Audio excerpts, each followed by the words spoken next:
Hello guys, তো দেখেন এখানে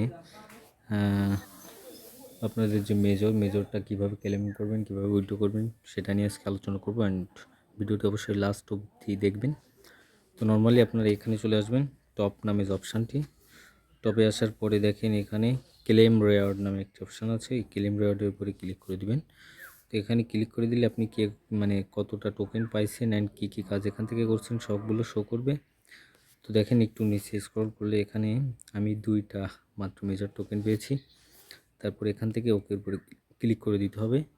দেন এখান থেকে যে এক্সচেঞ্জার আছে, এক্সচেঞ্জারের মাধ্যমে আপনারা এখান থেকে উইথড্র করে নেবেন। যেখানে এক্সচেঞ্জের উইথড্র করার আগে আমি একটি পোস্ট আপনাদের মাঝে শেয়ার করবো, সেটা হলো বিটগেট এই পোস্টটি শেয়ার করেছে। সেটা হলো, যদি আপনারা এখান থেকে মেজর যে যত টোকেনই পাইছেন না কেন, সেই টোকেনটা যদি আপনারা বিটগেটের মাধ্যমে উইথড্র করেন, এই এক্সচেঞ্জের মাধ্যমে আপনার এক্সচেঞ্জের মাধ্যমে যদি আপনারা এখান থেকে উইথড্র করেন, তাহলে কিন্তু এখান থেকে আপনারা $5 থেকে $100 পর্যন্ত মেজর পেয়ে যেতে পারেন। তো এটা কিন্তু লিমিটেড অফার। তো আই থিঙ্ক আপনারা অবশ্যই চেষ্টা করবেন বিটগেট এক্সচেঞ্জারে উইথড্রটা করার। তাহলে এখান থেকে কিন্তু আপনারা বড় মাপের একটা কিছু পেয়ে যেতে পারেন, যদি লাক ভালো থাকে। অ্যান্ড এখানে কোনো রকম কোনো গ্যাস ফি, কোনো রকম কোনো ফিল কাটবে না বা লাগবে না।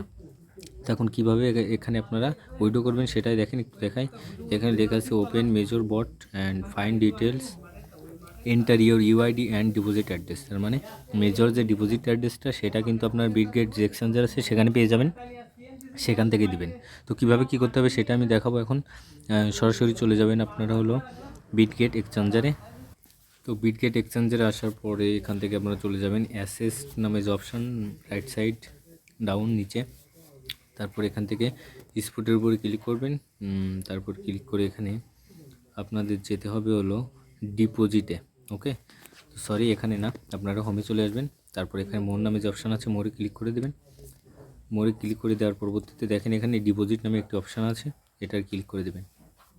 তারপর এখান থেকে সার্চ করবেন মেজর, MEJOR। তো মেজর সার্চ করলে আপনারা দেখেন উপরে যে মেজরটা আছে, এই মেজর ওয়ালেট অ্যাড্রেসটি এখানে দিবেন। তো আপনারা এই প্রথমে ক্লিক করে দেবেন। ক্লিক করে দেওয়ার পরবর্তীতে দেখেন এখানে যে অ্যাড্রেসটি শো করছে, এই অ্যাড্রেসটি এখান থেকে কপি করে নেবেন। আর তারপর ব্যাক করবেন। ব্যাক করে আপনারা চলে যাবেন আপনাদের প্রোফাইলে। ওকে, তো প্রোফাইলটা হলো কোথায়, এখানে বাম সাইডে যে অপশান আছে কর্নার, এখানে ক্লিক করে দেবেন। তারপরে দেখেন এখানে আপনাদের একটি ইউআইডি আছে, অ্যান্ড এটি কিন্তু অবশ্যই ভেরিফাইড অ্যাকাউন্ট থাকা লাগবে। তো এই ইউআইডিটার উপরে একটি ক্লিক করলে এটি কপি হয়ে যাবে। তো এখন কাজ কি, এখন কাজ হলো মেজরের ভিতরে চলে যাবেন না। তো দেখেন এখানে অনেকগুলো এক্সচেঞ্জার আছে, এখান থেকে বিটগেট যে অপশানটি আছে, বিটগেটের উপরে ক্লিক করে দেবেন। আপনাদের যে এক্সচেঞ্জারই থাক না কেন, যে কোনো এক্সচেঞ্জারে এখান থেকে উইথড্র করতে পারবেন, তবে বিটগেটে করলে এক্সট্রা একটা বোনাস পেতে পারেন। তো যাক, বিটগেটে এখানে ক্লিক করবেন, তারপরে কন্টিনিউ ক্লিক করবেন। তারপর এখানে ইয়েস আই হ্যাভ ইট এর উপরে ক্লিক করে দেবেন। তারপর দেখেন এখানে বিটগেট ইউআইডি, তো যে ইউআইডিটা কপি করছিলেন সেটি এখানে দিয়ে দিবেন, অ্যান্ড যে অ্যাড্রেসটি কপি করছিলেন সেটি এখানে দিয়ে দিবেন এখানে। তো গাইজ, এখানে আপনাদের যে ইউআইডি প্লাস আপনাদের যে ওয়ালেট অ্যাড্রেস সেটি এখানে দেওয়া হয়ে গেলে, তারপর এখান থেকে সেন্ড নামে যে অপশানটি আছে, এই সেন্ডের উপরে ক্লিক করে দিবেন। তো ক্লিক করে দিয়ে তারপরে আরেকবার এখান থেকে আপনাদের ইউআইডি অ্যান্ড অ্যাড্রেসটা একবার দেখে নেবেন যে সঠিক আছে কিনা। তো এখান থেকে দেখে নেবেন, যদি সঠিক থাকে তারপর এখান থেকে ক্লিক করবেন আই কনফার্ম। তো আই কনফার্মের উপর ক্লিক করে দিলে দেখেন এখানে ডিপোজিট ইজ ইন প্রোগ্রেস। তো এরকম যদি দেখায়, অ্যান্ড এখানে দেখেন লিস্টিং হবে হলো 28 তারিখে।